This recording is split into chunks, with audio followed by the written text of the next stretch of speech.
নমস্কার, আপনারা দেখছেন সময় কলকাতা। সময় নিউজ নিয়ে আমি পৃথা রয়েছি আপনাদের সঙ্গে। এখন চোখ রাখবো বিস্তারিত খবরে।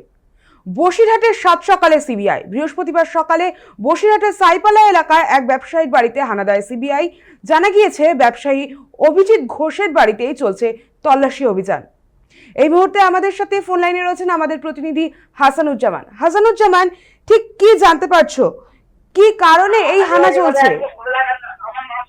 হ্যাঁ দেখো, একেবারেই সাত সকালে বসিরহাটের এই সীমান্ত শহর যেখানে সাইতলা রয়েছে, সেখানে অভিজিৎ ঘোষ নামে এক ব্যবসায়ীর বাড়িতে সাত সকালে সিবিআই হানা দিয়েছে। সিবিআই আধিকারিকরা তাদের বাড়িতে এসেছেন এবং তাকে জিজ্ঞাসাবাদ করা হচ্ছে। তার পাশাপাশি তার কাছ থেকে বেশ কিছু নথিপত্র চাওয়া হচ্ছে এবং ব্যবসায়িক সংক্রান্ত বিষয় নাকি অন্য কোনো বিষয়ে সিবিআই হানা দেওয়া হয়েছে সেটি কিন্তু এখনো পর্যন্ত জানা যায়নি। তবে সিবিআই আধিকারিকরা কিন্তু এখনো পর্যন্ত রয়েছেন সেই ব্যবসায়ী, অর্থাৎ সিবিআই তল্লাশি অভিযান চলছে এখনো পর্যন্ত, যেটা জানতে পারছি।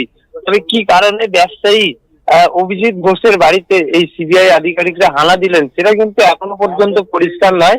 তবে আরো কিছু সময় লাগবে সেটি জানতে। তবে কি কি উদ্ধার হলো বা কি কি বিষয়ে জিজ্ঞাসাবাদ করা হচ্ছে সেটিও কিন্তু আরো কিছুক্ষণ পরে জানা যাবে।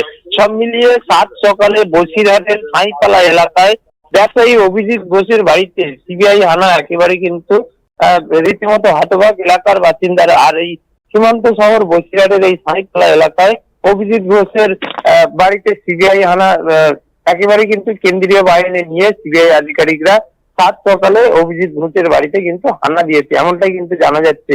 পিতা, ধন্যবাদ হাসানুজ্জামান।